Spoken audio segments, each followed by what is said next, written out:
Shall we start now? Ready, all of you?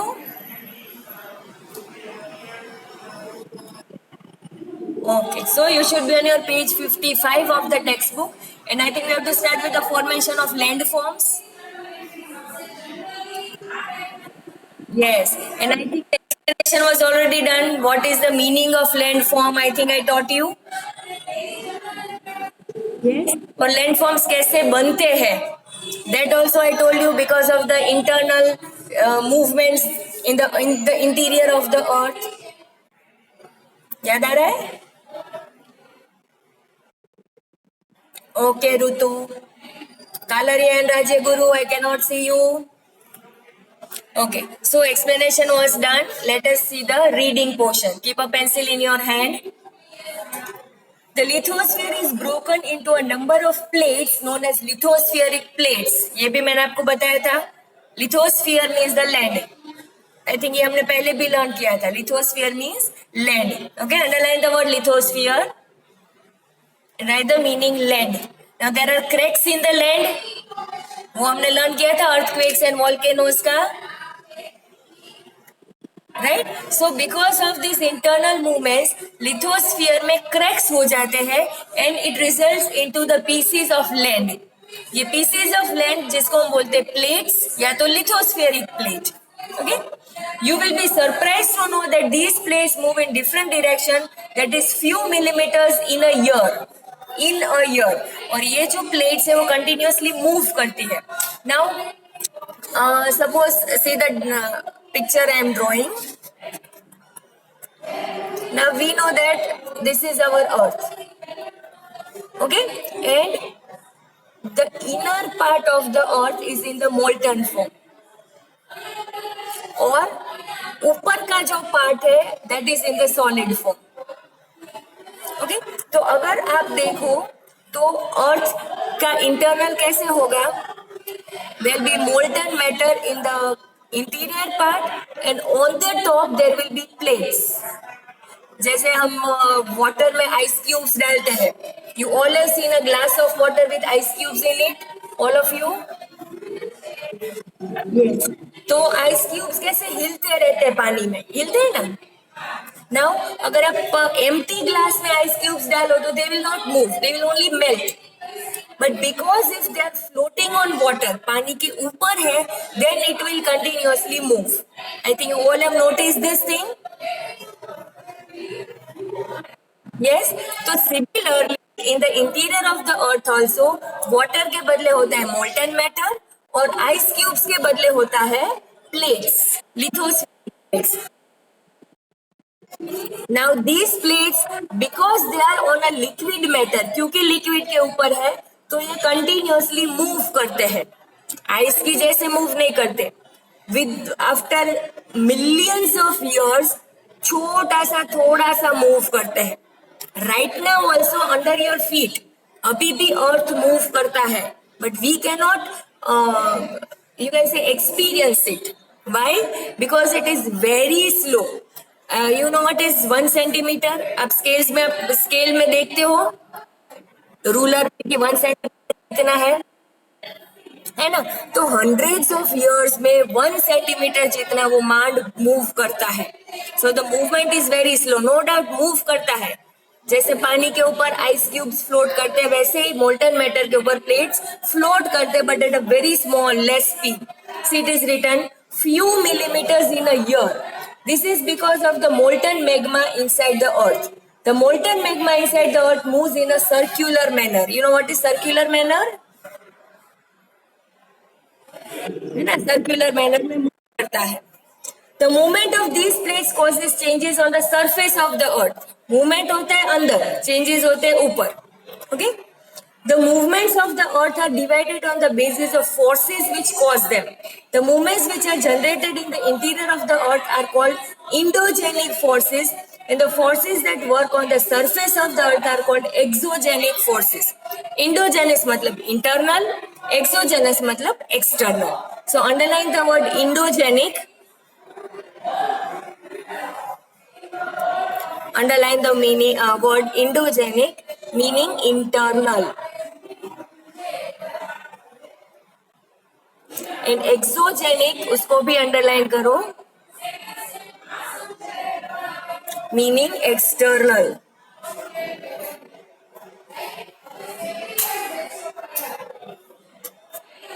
Have you written? Yes, Naman is raising the hand. Bolo Naman. Yes. Yes. So we know that there are movements in the earth, bahar also, अंदर also. So internal movements are known as endogenic movements. जैसे हम बोलते हैं volcanoes, earthquakes, तो ये अंदर होते हैं, है ना. So these are known as endogenic और internal movements. जबकि external movements में या external forces में आता है formation of land, mountains, plateaus, flood. All these things come under the external forces. Okay. Endogenic forces sometimes produce sudden movements and sometimes produce slow movement. Endogenous under internally जो movement है कभी धीरे धीरे होता है, कभी सडनली होता है. You know volcano is sudden, है ना. तो अंदर अंदर मूवमेंट्स होते रहते और अचानक से when two plates strike with each other there is an earthquake or a volcano. So these internal movements can be sudden also, can be slow also. Okay. Sudden movements like earthquake and volcano, हमें पता है earthquake volcano is always sudden, है ना. अचानक ही आते, बता के तो नहीं आते, right? So sudden movements like earthquakes and volcanoes cause changes on the surface of the earth. A volcano is a vent meaning opening. Volcano आपको पता है ना, mountain shape होता है and there is an opening जहाँ से what comes out? Magma is inside, yeah. Lava comes out. अंदर होता है तो magma, बाहर निकलते ही lava. It comes from a vent meaning an opening. So a volcano is a vent or an opening in the earth's crust through which molten material erupts suddenly. You know volcano is always sudden. Okay. Similarly, when the lithospheric plates move, the surface of the earth vibrates. और जब surface vibrate होता है तो उसको हम क्या बोलते हैं? Earthquake. Yes, very easy. Earthquake. The vibration can travel all around its center. These vibrations are called earthquake. Now I don't think there is anything to explain in vibration. सबको पता है that when the earth vibrates, it results into earthquake, and the surrounding regions are also affected. Okay. The place in the crust from where the vibration starts is called focus. The vibration travels in the form of wave outside the center of origin. The center of surface closest to the center of origin is called epicenter. Now there is something which needs to be explained. Now you all have seen that when your phone vibrates, suppose ये आपका table है, ठीक है, और table के ऊपर यहाँ पर आपने फोन रखा है. Now you know that whenever the phone vibrates, तो ये फोन के बाजू में अगर आपका हाथ है यहाँ पर, तो आपको पता है that your hand is away from the mobile. You are not touching the mobile. Your hand is over here. But do you feel the vibration on your hand? Yes, always. है ना? Similarly, if your hand is over here, do you feel the vibration?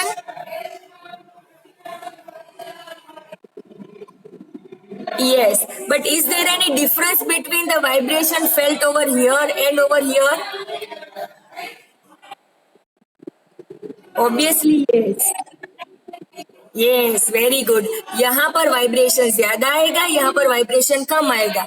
और अगर आपका हाथ यहाँ पर है तो then you won't feel any vibration at all. So same thing, जैसे फोन वाइब्रेट होता है और टेबल पर इफेक्ट होता है, सिमिलरली अर्थ वाइब्रेट होता है and we are affected, right. So suppose if this is our earth, अब फोन में तो क्या, it is on the table, but earthquake में the vibration happens inside the earth, अंदर होता है, राइट. तो समवेयर ओवर हियर, यहाँ पर वाइब्रेशन हुआ है, फोन यहाँ पर पड़ा है तो वाइब्रेशन यहाँ पर होगा. तो this particular place is known as focus. What is this known as? Focus. और अर्थ के एग्जैक्टली ऊपर, ये जो फोकस के एग्जैक्टली ऊपर का प्लेस है सरफेस पे, जहां पर सबसे ज्यादा वाइब्रेशन फील होता है, दिस पॉइंट, ये वाला जो पॉइंट है, that is known as epicentre. What is it known as? ये खास आपको याद रखना है, focus and epicentre, right? So earthquake always starts from the vibration in the internal of the earth. I repeat, earthquake always starts with a vibration in the internal of the earth. तो जहां पर phone पड़ा है, vibration वहां से शुरू होगा. वैसे ही जहां पर वाइब्रेशन अर्थ के अंदर होता है, उसको बोलते हैं फोकस. और जैसे ही अंदर वाइब्रेट होगा, इफेक्ट होगा ऊपर. और ऊपर जहां पर एग्जैक्टली वो पॉइंट है, फोकस के एग्जैक्ट ऊपर, उसको बोलते हैं epicentre. Now we also know that epicentre तो यहाँ पर है, लेकिन वाइब्रेशन का इफेक्ट है वो आजू बाजू के एरियाज में यहाँ पर भी होगा. जैसे हम हाथ दूर रखते हैं तो भी इफेक्ट आता है वाइब्रेशन का. आता है कि नहीं आता? आता है, लेकिन कम आता है ना. जैसे जैसे आपका हाथ फोन से दूर जाएगा, the vibration frequency, the vibration intensity will decrease. समझ में आ रहा है?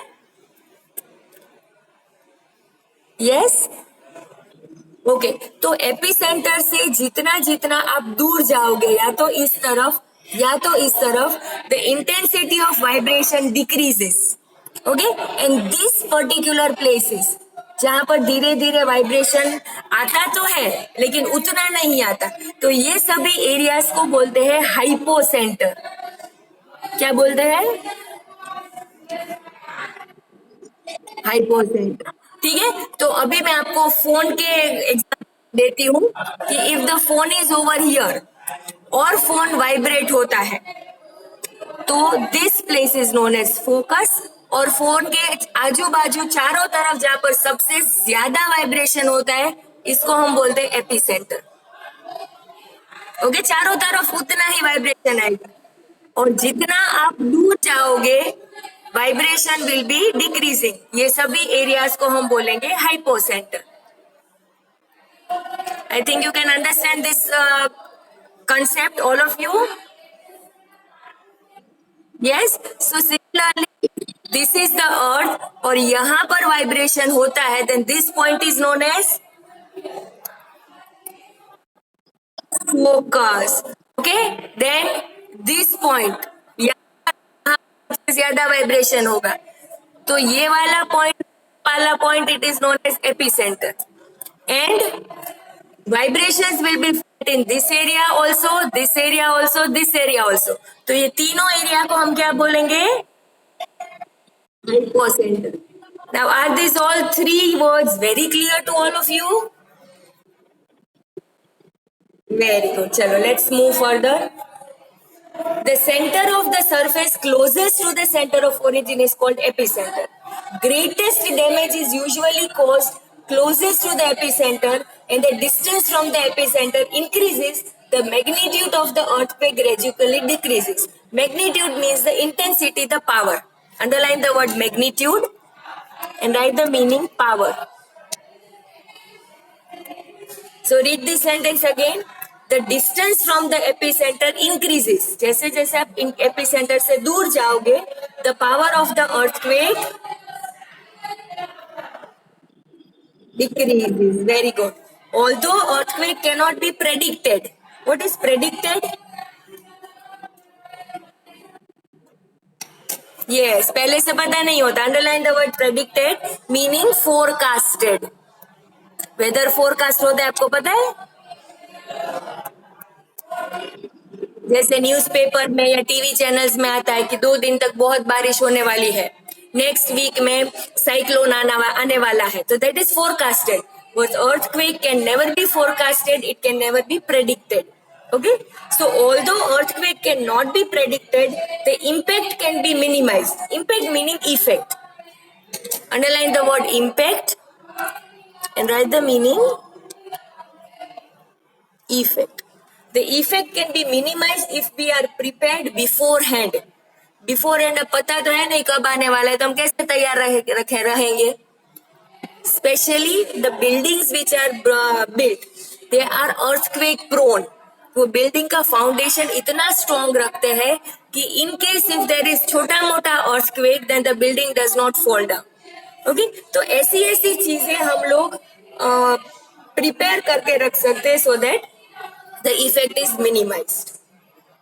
Local people use some common methods to predict possibility of earthquake, like study of behavior of animals, rapid movements in fish in pond, coming out of reptiles on the surface of the earth, etc. Right? तो local people जैसे adult होते हैं, village के लोग होते हैं, उनको कभी कभी प्रेडिक्शन हो जाता है कि अर्थक्वेक आने वाला है। कैसे?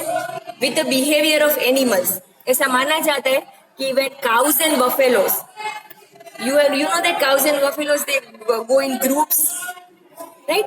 तो जब काव एंड बफेलो का पूरा ग्रुप एक साथ स्पीड में भागने लगते हैं, बहुत ही स्पीड में जाते हैं, सब के सब 100-150 है अगर कैटल और एक साथ दौड़ते हैं, तो there are chances that an earthquake might happen. उनको पता चल जाता है, right? Then rapid movements of fish in the pond, you know fishes are moving, चक्कर लगाते रहते हैं पॉन्ड में, but if the speed increases then again it can be thought, हो सकता है कि earthquake आता है। Coming out of the reptiles, what are reptiles? Yes, some of the insects like snakes है, earthworms है, ants है, जो कि जनरली अर्थ के अंदर रहते हैं, होल बना के रहते हैं, राइट? तो जो अर्थ के अंदर रहते हैं उनको वाइब्रेशन पहले आ जाता है because they nearer to the focus, वो फोकस के पास है, तो उनको पता चल जाता है कि अंदर कुछ वाइब्रेशन हुआ, तो डर के मारे वो बाहर निकल के भाग जाते हैं। तो this is again, yes, reds also, जी हाँ, very good, reds also live there. So again this is one more prediction, a local prediction. ऐसा नहीं कि वो हर बार सही ही हो, but these movements can be predicted that an earthquake might occur. Okay? Any doubts? Anybody? Okay. Now let's see the major landforms. Can you name any landforms which we discussed in the previous lecture? Any landforms which you know? Mountains, yes. Very good. Mountains, plains, forests, rivers, deserts, valleys. Very good. These are the landforms. Okay. Now let's see what are mountains. Sorry, what are these landforms? The landscape is continuously worn away by two processes: weathering and erosion. Worn away means it is washed away. Underline the word worn and write the meaning. Washed away. And weathering and erosion, underline both the words together. Weathering and erosion, meaning breaking. मैं अभी पूरा sentence आपको समझाती हूँ. Okay? Worn away means washed and weathering and erosion meaning breaking. Now read the sentence again. The landscape is continuously washed away by two processes, weathering and erosion meaning breaking. Right? अभी इसका weathering का perfect meaning क्या है, erosion का perfect meaning क्या है, वो भी हम लर्न करेंगे. बट कंटिन्यूअसली लैंड में जो है ब्रेकिंग होता रहता है, स्टोन्स का, रॉक्स का, सॉइल का. वो जो हमने अभी आगे पढ़ा, इग्नेयस, सेडिमेंटेन, मेटामॉर्फिक, वो याद आ रहा है आपको? यस. तो जब भी ये रॉक्स ब्रेक करते हैं, टूटते हैं, तो उसको बोलते हैं वेदरिंग. और जब भी ये टूटे हुए रॉक्स पानी की तरफ जाते हैं तब उसको बोलते हैं इरोजन. आपको पता है ना सेडिमेंट्री रॉक्स कैसे पानी में जाते हैं और लेयर्स बनाते हैं, याद आ रहा है सब कुछ? वेदरिंग इरोजन चलता ही रहता है और इसकी वजह से लैंड के shapes keep on changing. Okay, now let's see this again. Two processes are weathering and erosion. Weathering is the breaking up of rocks on the earth's surface. Weathering occurs on the surface due to the agents like water, wind and ice. पानी की वजह से rocks break, because of wind they break, because of ice also they break. Okay?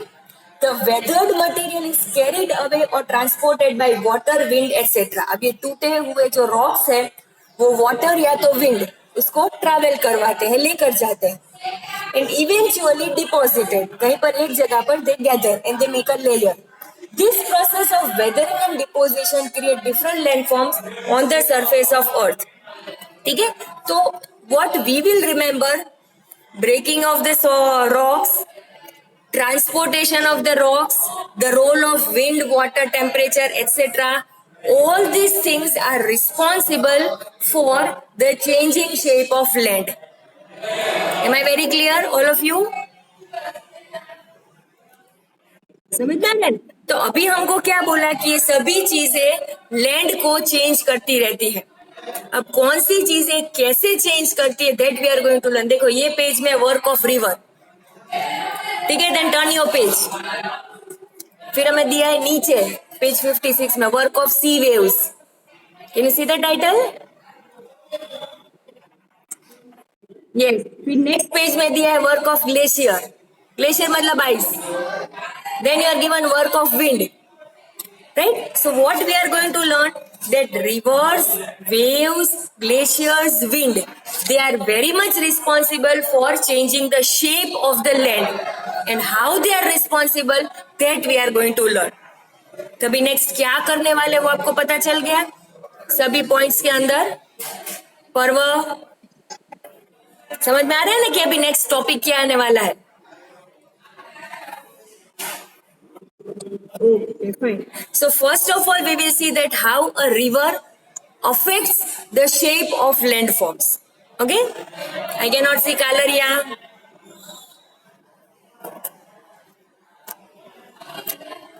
Doshi, Rutu. Turn on the videos fast. Okay, now let's see the work of a river. You can see the picture of waterfall given to you. और वैसे भी आपको पता है कि what is a waterfall. You might have seen many waterfalls. Yes or no? Okay. Yes. Before that, I can see Parva is raising the hand. Parva, any doubts, beta?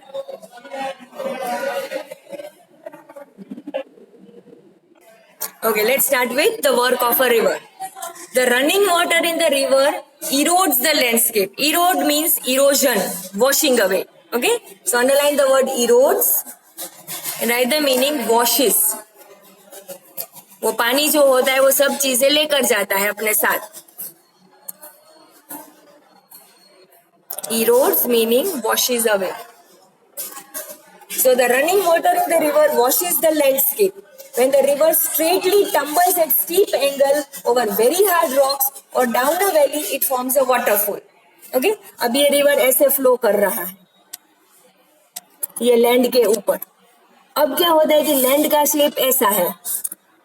Then what will happen, river ऐसे flow करते करते करते अचानक से नीचे गिर जाएगी. Steep, इसको बोलते हैं स्टीप, इसको बोलते हैं स्लांट. स्लांट तो आपको पता ये है ना, अगर ऐसा शेप है तो स्लांट बोलते हैं, ऐसे शेप को स्टीप बोलते हैं. समझ में आ रहा है all of you? Yes, steep को अंडरलाइन करके लिखो less slant. Underline the word steep and right the meaning less slant, तो आपको ज्यादा पता चल जाएगा. Okay, now read the sentence again. When the river straightly tumbles, what is this tumbling? ये तो शायद आपको पता होगा. Jack and Jill went up the hill to fetch a pail of water. Jack fell down and broke his crown, and Jill came tumbling after. ये याद है कि नहीं याद है? 2-3 जन्म पहले की बात है. तो टम्बलिंग मतलब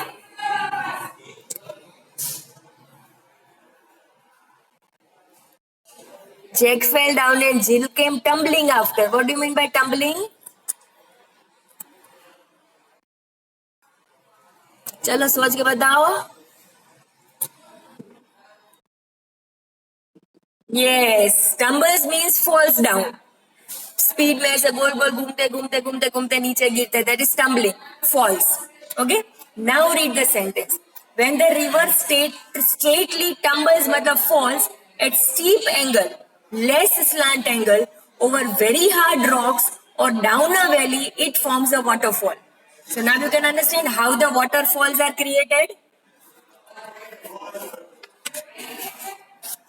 Yes, turn the page. First of all, let us see the picture. आपको एक लेक का पिक्चर दिखाया. Can you see that? Okay. Now first stage is of erosion. Erosion में क्या होता है? Simply ये ऐसे flow होती है river. Okay? फिर सेकेंड स्टेप में क्या है? आपको कितने पिक्चर्स दिए हैं? 5 है. वो नीचे वाला भी काउंट करना है. ठीक है. अभी फिर रिवर के या लेक के कितने पिक्चर्स दिए आपको? 5. ओके. तो फर्स्ट स्टेज क्या है? The river flows very gently. आराम से मूव हो रही है. फिर क्या होता है कि लैंड का शेप बदल जाता है, रिवर की स्पीड बढ़ जाती है, and the water flows like this. ऐसे ऊपर नीचे ऊपर सीधे वेरिएशन ज्यादा हो जाता है. Can you see this? Yes. Now what happens कि when the water is flowing gently, तब उसमें कुछ इरोजन नहीं होता है. वो कोई भी चीज यहाँ से उठा के वहां नहीं ले जाएगी. But when it flows faster, जैसे अभी देखो स्पीड बढ़ गया ऐसे, तो इससे क्या होगा कि this is the starting point, this is the ending point. तो रिवर क्या करेगी कि यहाँ पर जो भी मटेरियल है वो ट्रांसपोर्ट करेगी इस तरफ. मतलब सॉइल है, पेबल्स है, रॉक्स है, वेफर के पैकेट है, पानी की बोतल है, तो सब कुछ जाएगा इस तरफ. समझ में आ रहा है? yes, तो यहाँ से जाता है और यहाँ पर पहुंचता है. ठीक है. तो यहाँ पर होता है इरोजन, यहाँ पर होता है deposition. I think you can understand what is erosion and deposition.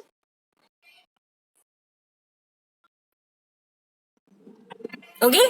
Now sometimes what happens कि लैंड ऐसी नहीं है, लैंड ऐसी है. तो how will the water flow? यहाँ से जाएगी, यहाँ स्पीड एकदम बढ़ जाएगी, यहाँ पर कम हो जाएगी, फिर वापस a gentle flow. This is our third picture. So what will happen कि यहाँ का जितना भी इरोजन है वो यहीं पर डिपॉजिट होगा, यहाँ तक नहीं जाएगा. So can you understand the erosion and deposition in the third stage of the river? Yes. Then see the fourth stage. Fourth stage में क्या होता है? वाटर फ्लो ऐसे होता है, यहाँ पर एकदम फ्लैट और अचानक से नीचे. तो what will happen over here? Erosion will be also very less. Deposition will also be very less. समझ में आ रहा है? क्योंकि यहाँ पर एकदम स्लो स्पीड है और ऊपर जाते तो जाएंगे तो वाटर कैन नॉट कैरी इतना सारा, तो यहीं पर रह जाएगा. और अगर यहाँ से कैरी किया ही नहीं है तो यहाँ पर कुछ नहीं आएगा. So in the fourth stage there is less of erosion and less of deposition. I hope you can understand. Yes. And the last shape is known as the oxbow lake. Ox को देखा है आपने? बड़द. तो उसका back कैसा होता है कि सपोज ये उसका फेस है, तो यहाँ पर फिर एक बड़ा सा हम्प होगा और फिर ऐसा शेप होता है ऑक्स का, है ना. तो this is known as oxbow. क्या बोलेंगे इसको? ऑक्सबो. तो ऐसे ही when the river is travelling and because of the land form, change in the land form, वो पानी ऐसे चला जाता है. तो does this shape look like an oxbow? Yes. तो दिस टाइप ऑफ रिवर्स और लेक्स, अगर रिवर या तो लेक ऐसे शेप बनाते हैं तो उसको बोलते हैं ऑक्सबो लेक और oxbow river. Am I very clear? Yes. So now can you understand all the 5 stages of the river or a lake? Yes. So on the previous page we learnt about the waterfall, and now we very well know what is waterfall.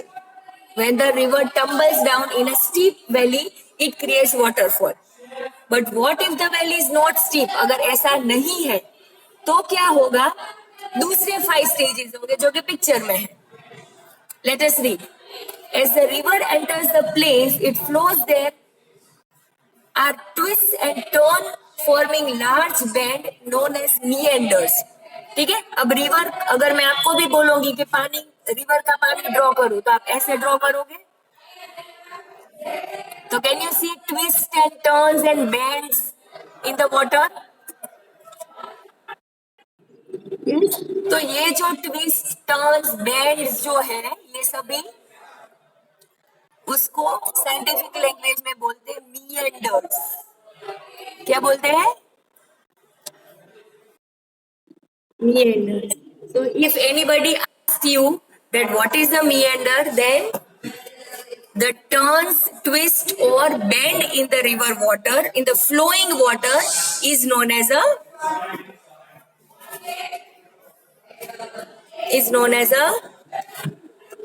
meanders. Okay. Now due to continuous erosion and deposition, now you very well know what is erosion, what is deposition. यहाँ से चीजें इस तरफ जाती है तो यहाँ पर इरोजन और यहाँ पर deposition. So due to continuous erosion and deposition along the sides of the meander, the ends of the meander loop come closer and almost assume the shape of a horseshoe or a circle. Horseshoe, you have seen the shoes of the horse, ऐसे होता है ना? तो starting और ending में river का shape हो जाता है ऐसे because of erosion and deposition, जिसको बोलते हैं हॉर्स शू या तो circle. In this condition, when the river gets flooded due to deposition, land between the meander loops get cut off by the river flow and river leaves its long path and takes a straight path. Now just imagine that this is the flow of the river. Okay? Now बीच में यहाँ पर है बहुत सारा deposition. So do you think that because of this deposition, the speed of the river will decrease? Yes, here the speed will be high, here it will be low. होता है ना, right? जैसे स्पीड कम होता है तो ये meanders जो है उसका शेप ऐसे हो जाएगा, थोड़ा स्ट्रेट. अगर आप फ्लोर के ऊपर पानी डालोगे तो सीधा सामने की साइड चला जाएगा, लेकिन अगर बीच में चेयर रख दो आप या बीच में किसी को बैठा दो और फिर पानी डालो तो वो जो बैठा है डिपोजिशन, उसकी वजह से स्पीड कम हो जाएगी और meanders जो है वो स्ट्रेट हो जाएंगे. आई hope you can imagine this thing. ये आपको समझ में आ रहा है all of you? Yes. The water remains in the abandoned cylindrical part of the river called the oxbow lake. अब पानी यहाँ पर जमा हो जाएगा, ठीक है? सिलिंड्रिकल, ये आपको सिलेंडर जैसा दिखता है ऑलमोस्ट, वैसे तो सिलेंडर ऐसा होता है ना? तो पानी सब यहाँ पर ज्यादा इकट्ठा हो जाएगा